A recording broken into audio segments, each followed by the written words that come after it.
Olá a todos, essa é mais uma videoaula, dessa vez para o curso de Licenciatura em Artes Visuais na disciplina de História da Arte 1. E nessa aula nós vamos falar um pouco sobre a arte egípcia, mais especificamente sobre a arte do Antigo Império, que é uma das divisões cronológicas dentro da história do Antigo Egito. Então, para a gente entender melhor a história do Antigo Egito, vamos pensar uma cronologia bastante resumida para ter uma noção das diferentes fases do Antigo Egito. Então, o primeiro período é chamado pré-dinástico, que se estendeu entre 10.000 a.C. e 3.500 a.C., em que as primeiras povoações que viviam ainda dentro de um esquema neolítico e eram originalmente nômades, vão passar a se fixar nas margens do rio Nilo. Essas aldeias, então, elas vão passar a se agrupar em nomos, que é o nome que se dá em grego para círculos, com chefes locais chamados de nomarcas. Esses chefes locais vão ter uma grande importância ao longo da história política do Antigo Egito. Por volta de 3.500 a 3.100 a.C., nós temos um período chamado protodinástico. Então, ele se caracteriza por um processo que foi gradual e contínuo de unificação do Alto Egito. Alto Egito é o nome que se dá para a região sul, que efetivamente em termos geográficos é mais alta, e o Baixo Egito, que é a região norte, na foz do rio Nilo, que também geograficamente é mais baixa. Esse processo de união vai culminar na criação de um Estado egípcio único. Então vai acontecer a unificação de todos esses nomos e todos esses povoados distribuídos ao longo do rio Nilo, sob a liderança do primeiro faraó chamado Narmer. Em alguns lugares vocês vão ver também um nome chamado Menes, que é o nome que os gregos davam, mas a egiptologia moderna assume agora este nome Narmer. Surgem, então, a partir desse período, os primeiros hieróglifos chamados de serecs. O serec é uma espécie de selo, um quadradinho no qual era escrito geralmente os nomes dos soberanos. E a partir de então vai se desenhar a estrutura clássica da sociedade egípcia. É uma sociedade que se transforma ao longo da história, mas em linhas gerais ela mantém um traço fundamental, que é a sua característica de ser uma teocracia. O faraó, o rei, era visto, então era entendido como a encarnação de um determinado deus que variou ao longo do tempo. Então, nem sempre o faraó era identificado com o mesmo deus. Às vezes ele se identifica com Horus, às vezes com Osíris, às vezes com Amon, e assim, de acordo com a região que tinha mais poder e os deuses locais desta região, isso proporcionava uma transformação no deus que o faraó era identificado. A servidão era o modo de estruturação da economia, que é uma economia de base agrícola, aquela agricultura que, como todos nós sabemos, se fazia ao longo das margens do Nilo, que vão sendo trabalhadas para proporcionar um aumento da produtividade. A propriedade das terras era dos nomarcas ou do faraó, então haviam terras que pertenciam ao poder local ou ao poder real unificado, poder que dominava o Egito inteiro. Sobre essa produção eram cobrados tributos que eram coletivos e obrigatórios. Então, os excedentes da produção agrícola, aquilo que não era destinado imediatamente para a subsistência das populações locais, esses excedentes formavam a base da riqueza do poder faraônico e estatal, e essa riqueza servia tanto para manter as classes burocráticas e os artesãos especializados, quanto também para socorrer a população em momentos de carestia. É uma característica bem marcada dessas sociedades teocráticas, isso em vários lugares do mundo, que haja um poder central que recolhe os excedentes de produção e que, quando é necessário, divide entre o povo, divide com a população. Isso assegura uma espécie de relação de troca entre a população que trabalha, parcialmente pelo menos, para o soberano, e o soberano que proporciona segurança, proporciona a certeza de você ter comida em momentos em que a colheita, por exemplo, não dá certo, momentos de carestia, anormalidades climáticas e assim por diante. Vejam que para organizar esses excedentes e o escoamento desses excedentes, isso exige uma grande classe burocrática. Essa classe controlava a produção agrícola. controlava o seu escoamento e controlava também a cobrança de tributos. Então você vai ter funcionários, escribas, gente envolvida na contabilidade, gente envolvida na cobrança e na administração de todos esses excedentes. Então, a gente começa a perceber que a sociedade egípcia, ela se estruturava através de uma pirâmide social em que na base estavam os camponeses, já que a sociedade egípcia é de base agrícola, né? Acima deles os artesãos especializados, entre os quais estariam localizados também os artistas, aqueles que criavam todos os elementos de decoração, esculturas e assim por diante. Os escribas, os funcionários reais, que eram altamente estratificados e hierarquizados, e toda essa pirâmide era encabeçada pela figura do faraó, que se identificava com uma divindade. Vejam que esse poder local dos nomarcas, que são os chefes desses círculos de aldeias, historicamente vai competir com o poder centralizado dos faraós.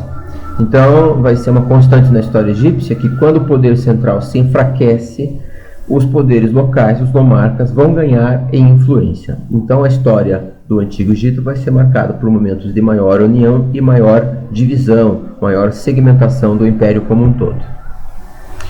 E o mais importante é que a religião tinha uma imensa influência em todas as dimensões da vida. A religião egípcia contava com um panteão de centenas de deuses com grandes variações locais. Então, de acordo com a cidade, de acordo com a região, haviam deuses que eram vistos como mais importantes ou menos importantes. Em relação à religião, a arte terá um papel fundamental, porque ela vai servir, entre outras coisas, para manter o sopro vital, que os egípcios chamavam de Ka, do falecido no pós-morte, no além. Então, através da produção artística, entre outras coisas, assegurava-se a permanência deste sopro vital do falecido no pós-morte. Voltando à cronologia, então, depois do período proto-dinástico, teremos a chamada época tinita, que se estende de 3000 a.C. a 2686 a.C. Esse período vai ser marcado pelo reino, pelo início do reino do primeiro faraó, que dá início a esta primeira dinastia.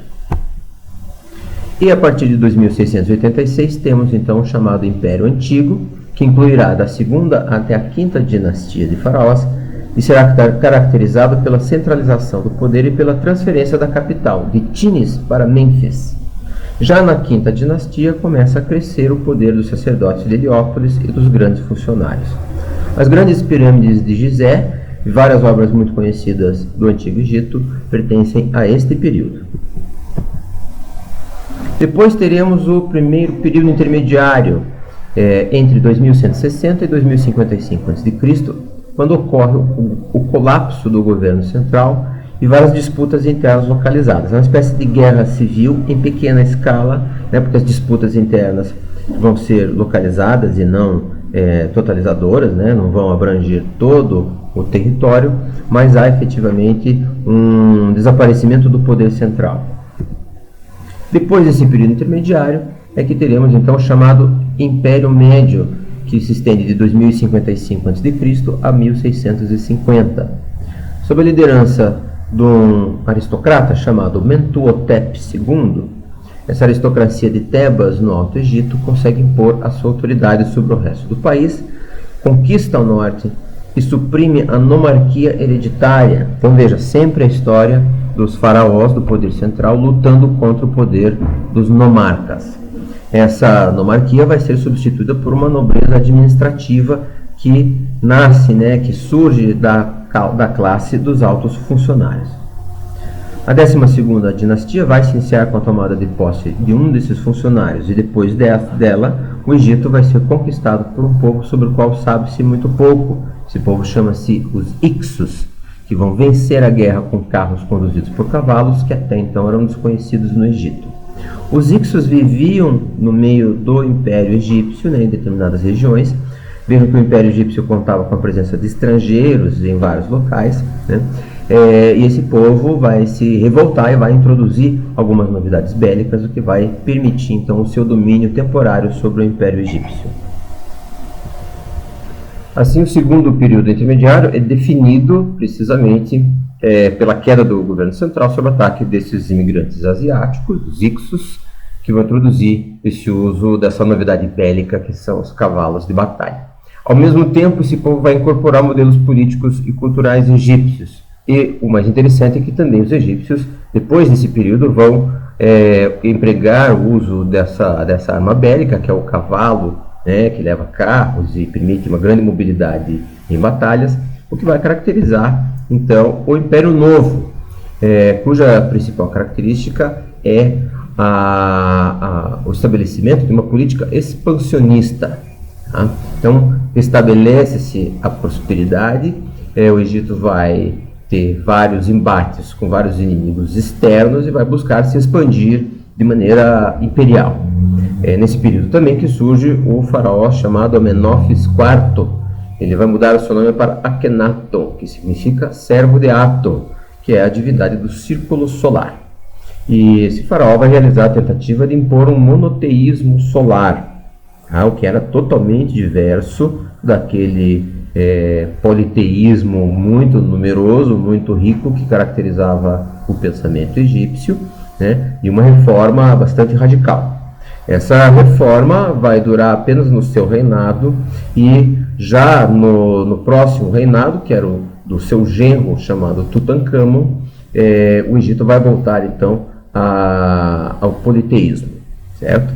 Sob Ramsés I e II, na 19ª dinastia, a política expansionista se intensifica, e também a gente vai ter um grande período de construções monumentais.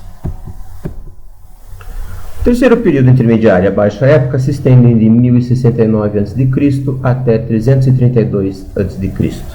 É um período bastante longo, que vai ser marcado por uma decadência lenta e contínua do Estado egípcio, tudo isso causado por uma série de crises internas, especialmente devidas ao inchaço do império. Impérios muito grandes sempre são difíceis de se manterem. Tá?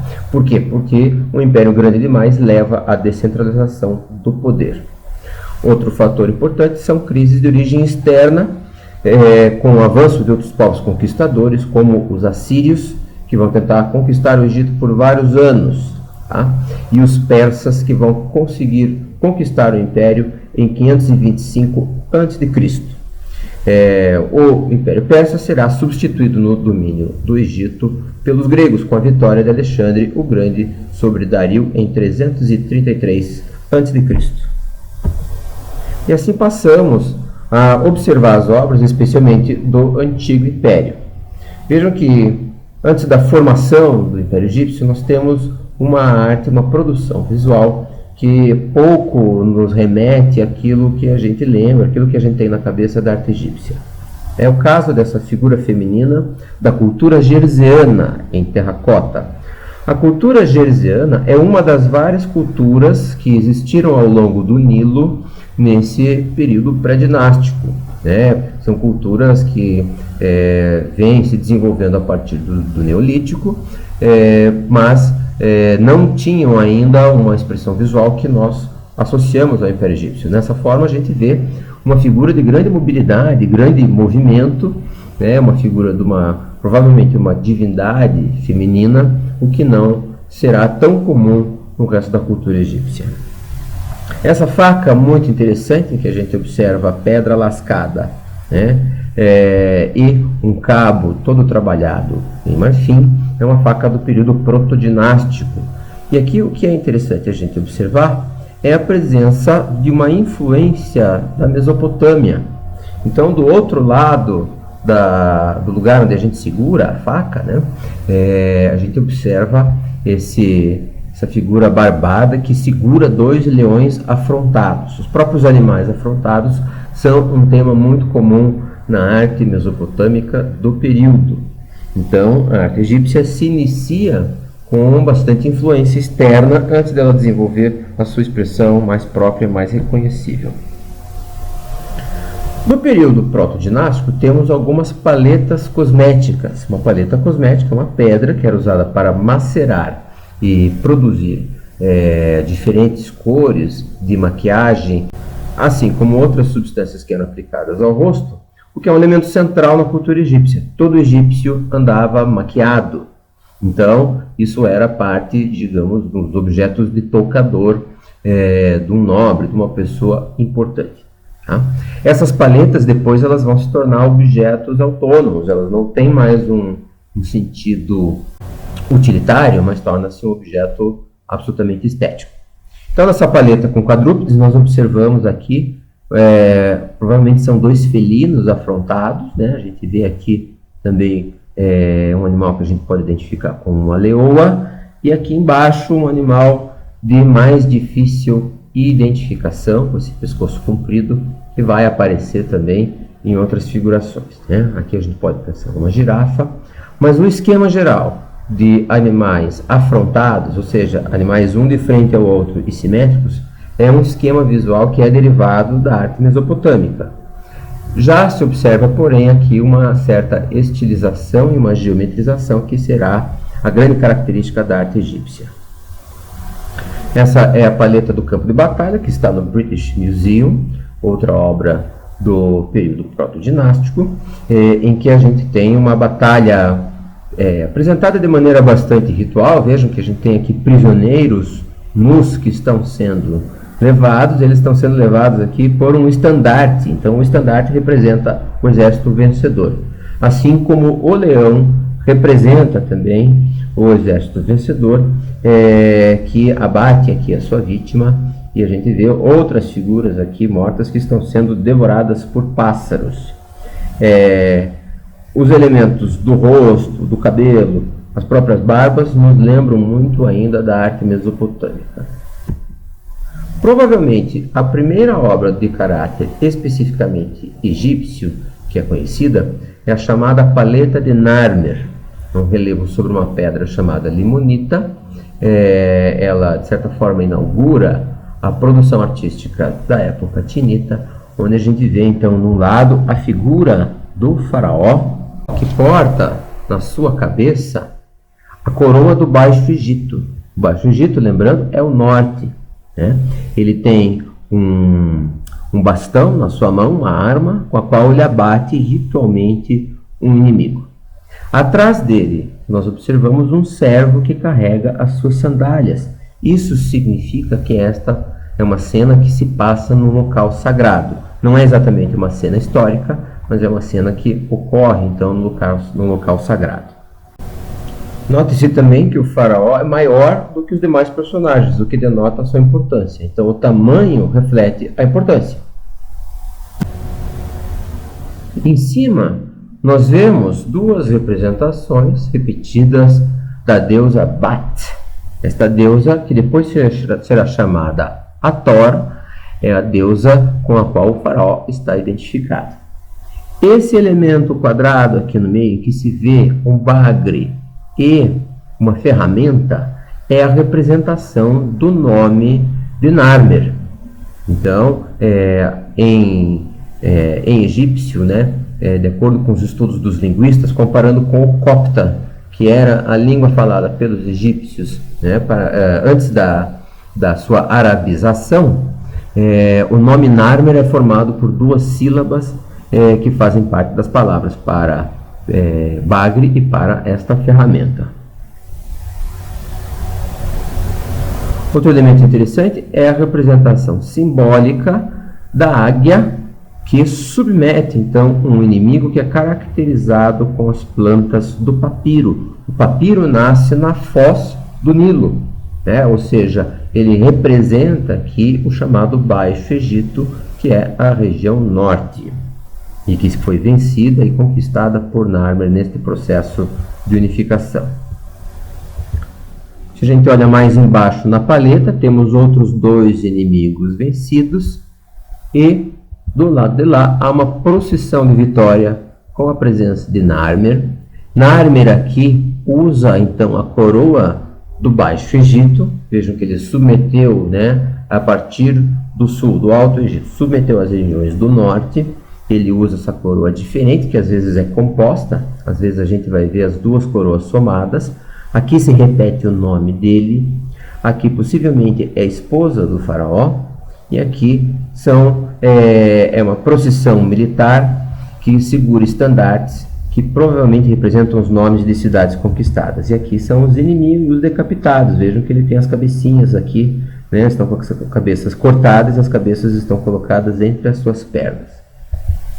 Na face inferior temos aqui um animal mitológico que aparece em diferentes elementos de difícil interpretação e que alguns entendem então como a ideia da união das duas partes do Egito, do norte e do sul, que teria sido realizada pelo faraó Narmer. Observe-se que na representação bidimensional, então, os egípcios vão empregar um sistema de representação que é bastante lógico, na verdade, embora não seja bastante realista. Os ombros são colocados de frente, o rosto é colocado de perfil, ao passo que o olho é colocado de frente. Então observem que o olho do faraó aparece de frente, seu rosto de perfil, o tronco quase num perfil de 3/4, as pernas colocadas de perfil também e os pés representados sempre pela parte interna, sempre pela parte pela qual a gente enxerga o dedão. Alguns autores vão chamar isso de lei da frontalidade. Eu considero isso exagero, porque não existia exatamente uma lei e em diferentes representações as figuras são mais livres e mais soltas. É o caso, por exemplo, desses dois servos que seguram esse animal mitológico. Vejam que é um animal de pescoço comprido com uma cara de felino, né? Mas o ombro deles está de perfil, tá? Então ele é diferente, por exemplo, da representação do faraó lá em cima. Isso leva à seguinte conclusão: quanto mais importante o personagem representado, mais dentro desta regra que a gente chama de regra de frontalidade, né, o personagem será representado. É mais ou menos como quando a gente se dirige a uma pessoa de grande importância, a gente usa uma linguagem específica. Para representar uma figura eminente, para representar uma figura importante, os artistas vão empregar então uma linguagem visual mais alta, mais rígida e mais respeitosa, portanto. Essa geometrização e essa racionalização da forma que vemos na arte figurativa também tem uma expressão muito forte na arquitetura. Então, uma das primeiras pirâmides que foram construídas no Egito foi essa pirâmide dita escalonada do faraó Djoser, que está na localidade de Saqqara. A gente chama de pirâmide escalonada porque é uma pirâmide que tem degraus, né? E ela deriva de uma forma mais antiga de sepulcro, que é a chamada mastaba. A mastaba é um tronco de pirâmide, mais ou menos como este primeiro andar que a gente observaria aqui. Então, originalmente a pirâmide é um empilhamento de várias mastabas. Essa pirâmide tem uma história interessante porque conhece-se o nome do arquiteto, e esse arquiteto era uma pessoa chamada Imhotep.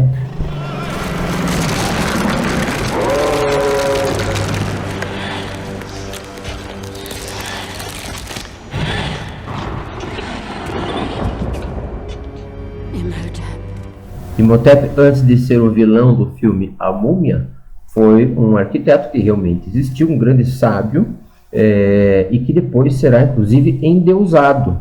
Ele era tão importante, né, tendo exercido atividades tanto no campo da arquitetura como também na medicina e de várias ciências, que ele vai ser considerado como uma divindade. É também ao Imhotep que são atribuídas então as construções de partes da necrópole de Djoser.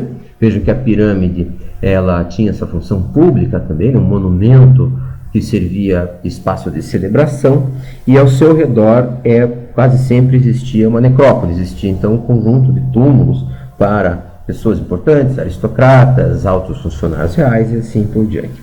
E observem que aparece aqui um elemento que é fundamental na arquitetura ocidental, que é a coluna. No caso aqui são meias colunas, mas é a partir então de Imhotep que vai surgir esse elemento arquitetônico que vai ter uma longa história no Ocidente.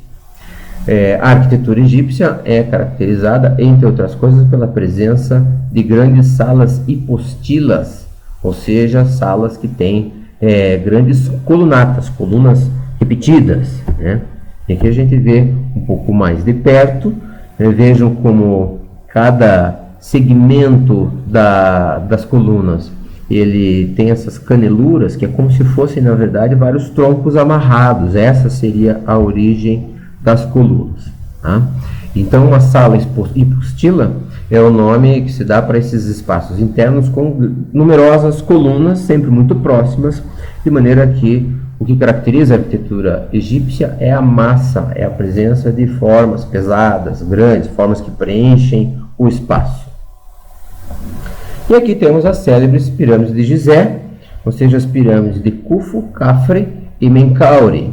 Vejam que esses nomes que são mais conhecidos da gente, como Kéops e Miquerinos, são nomes gregos. Na verdade, são nomes que foram atribuídos pelos gregos, e hoje em dia os estudos arqueológicos dizem que o nome desses faraós de Kéops seria Khufu, Khafre seria Khafre e Miquerinos seria Menkaure. Observem que elas pertencem a um conjunto, então há todo um conjunto de pirâmides menores ao redor desse grande monumento muito famoso, e apenas na pirâmide do meio é que a gente vê como ela era coberta, na verdade, de um revestimento de mármore branco. Então imaginem essa forma, nessa luz toda, né, nesse sol do Egito, absolutamente brilhando, com essa alvura, com essa brancura do mármore, na busca dessa perfeição geométrica. Essa geometrização é algo que permanece, né, e realmente organiza a arte egípcia e faz dela uma arte que é profundamente racional, uma arte profundamente racionalizada. É realmente muito impressionante as pirâmides. A gente olha aqui o tamanho, só para comparação, né? Então aqui a gente vê uns camelinhos bem pequenininhos, só para ter uma ideia da escala, muito embora toda foto seja muito distante daquilo que deve ser a sensação de estar diante desse monumento tão antigo e tão grandioso. Próximo às pirâmides, há então essa representação do faraó Khafre, que é a figura da esfinge, uma figura antropomórfica, né, com elementos humanos e elementos animais, e que foi danificada após a islamização do Egito. Tá? E aqui é um dado importante, interessante da gente observar, como, apesar de toda a erosão, a gente percebe como os cortes são feitos quase todos em direções ortogonais, em direções a 90 graus. E é essa concepção ortogonal da escultura que vai caracterizar grande parte da arte egípcia. Na representação bidimensional é notável sempre essa questão da frontalidade. Esse aqui é um painel de um escriba chamado Eziré, né? Datado entre 3100 e 2600 a.C. E é muito interessante porque mostra exatamente essa questão da chamada frontalidade, né? Os ombros de frente, o rosto de perfil, o olho visto de frente, as pernas também de perfil, e vejam que o tronco sofre uma espécie de rotação. Aqui a gente vê o umbigo dele, e ele segura nas suas mãos as suas ferramentas de escrita, o que denota então a sua posição como escriba. Outro relevo interessante para observar essa construção da frontalidade é o relevo da princesa Nefertibet, que está no Louvre. Ela era filha de Khufu, né, aquele que nós costumamos chamar de Kéops, e ela veste aqui uma roupa de leopardo e ela está recebendo oferendas, ela está recebendo ofertas, então, né, é um relevo funerário e entendia-se que o morto precisava ser alimentado. Essa é uma crença comum em várias civilizações antigas. Então ela recebe oferendas, aqui tem uma mãozinha que é a representação da ideia de oferenda, tem uma mesa cheia de fatias de pão, tem aqui uma perna de vaca, provavelmente, né? Tem galinhas, tem vários animais aqui, todos eles representando ideograficamente essa questão da oferenda para essa princesa. É do Louvre, essa é uma foto que eu fiz, essa imagem de uma placa calcária com estudos de desenhos. Então, como que os egípcios aprendiam a desenhar? Eles aprendiam a desenhar no caderno de matemática, digamos assim. Observem que a forma toda ela é enquadrada num sistema ortogonal de linhas, nesses quadradinhos, o que assegura essa regularidade geométrica, essa busca de uma simplificação formal e de uma representação dos objetos sempre pelo seu aspecto mais característico. Então a arte egípcia ela fica um pouco entre a escrita e o desenho, né? Ela tem uma relação muito forte com a escrita, com os hieróglifos, porque ela tem essa característica de uma codificação visual. Isso assegura que haja uma grande unidade estilística na arte egípcia. Então, quando a gente passa para a representação tridimensional, é interessante observar como nessa imagem de Menkaure, que tem ao seu lado a deusa Hathor. Lembra que eu falei da deusa Bat, que era representada por uma vaca, né? Aqui é uma figura humanizada, ela tem os chifres e o disco solar. E do outro lado é uma representação humanizada da cidade de Sinópolis. Todas essas figuras elas estão presas a um bloco. Então elas estão apenas saindo do bloco. Não existe uma figura exatamente livre, né? A presença do bloco será uma característica muito forte da escultura egípcia, mesmo quando as figuras não estão presas no bloco, porque elas têm no seu enquadramento, na sua constituição formal, essa característica de uma grande rigidez. Então, apesar da gente ter um sistema proporcional bastante realista, o movimento é bastante simplista, bastante deficiente. Então, os braços ficam postados ao lado do corpo, a postura como um todo é bastante rígida, e o passo que o faraó dá à frente enfatiza a sua tridimensionalidade, mas não dá uma sensação viva de movimento. Nessa bonita representação de Menkaure com a sua esposa, chamada Kamerernebti II, a gente vê como o bloco permanece, pelo menos no piso, e fazendo a ponte entre as duas figuras, né? Então, essa frontalidade com a qual eles nos observam, isso assegura uma sensação de eternidade, uma sensação de estabilidade extrema. Há uma caracterização individual? Sim, mas ao mesmo tempo há uma enfatização dos aspectos que são essenciais e que são, digamos assim, eternos das figuras. Vejam que boa parte dessas esculturas não eram destinadas à contemplação pública, elas ficavam dentro de recintos sepulcrais e asseguravam a existência, ou melhor, a permanência do Ka, ou seja, do sopro vital dessas pessoas no além-morte, né? Mas essa impassibilidade, essa regularidade extrema dos traços é o que assegura a incrível elegância e a grande beleza formal da arte egípcia. É por isso, talvez, que a arte egípcia consiga misturar cabeça de gente com corpo de animais com grande sucesso. Vejam que quando a gente observa uma imagem como essa, né, que é a esfinge de Tânis, nós não sentimos nenhuma estranheza, porque o sistema formal, a regularidade das formas, a geometria, se estabelecem como uma linguagem que é imediatamente reconhecível pelo olho. Então, isso gera uma arte de uma grande harmonia e de uma grande racionalidade.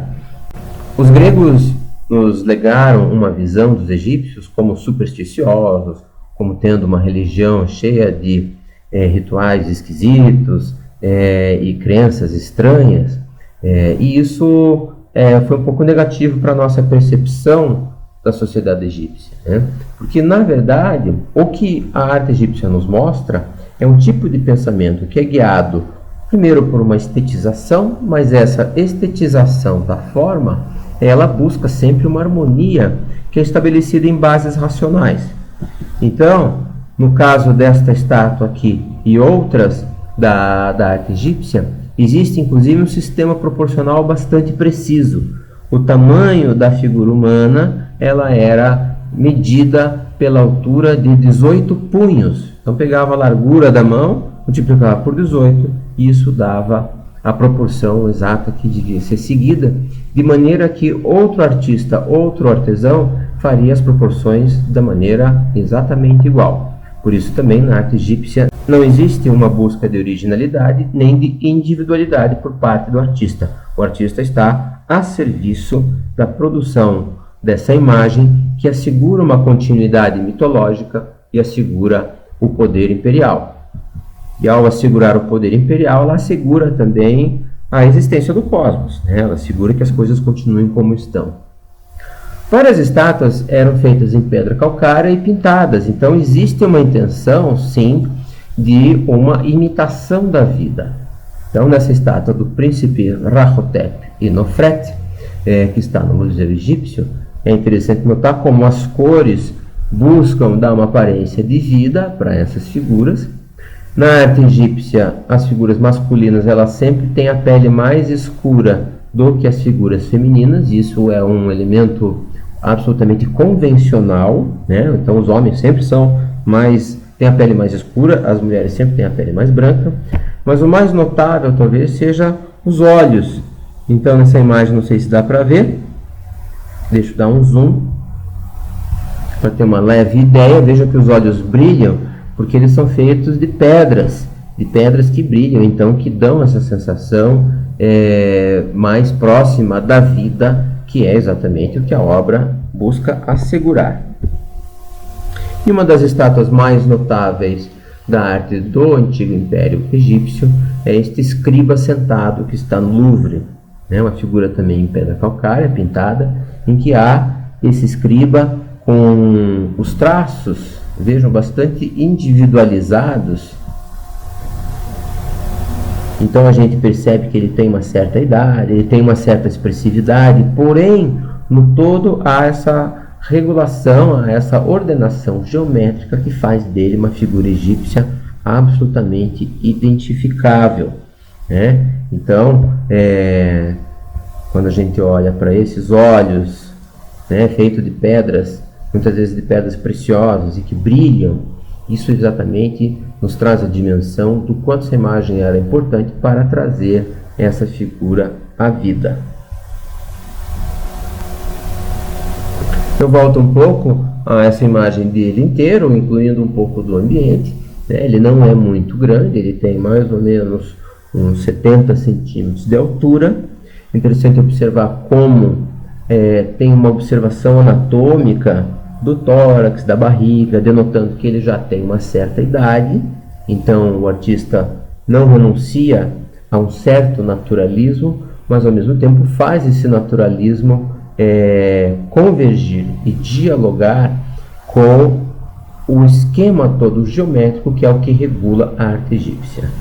Então esse escriba muito atento, veja, até mesmo no pós-morte, ele está lá muito diligentemente escrevendo. Veja que a mão dele mostra, né, que provavelmente teria a pena com a qual ele escreve, e quando a gente olha para o seu rosto de perto, torna-se fácil repetir aquela pergunta que o Gombrich faz no seu texto: o que contemplam esses olhos que observam a escuridão?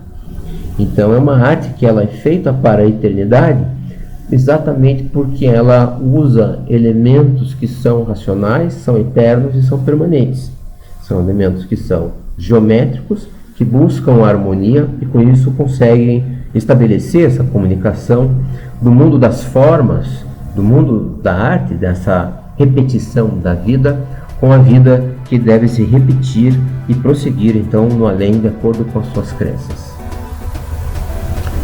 Por hoje é isso, agradeço a todos pela audiência, boa sorte, saúde e felicidades para todos.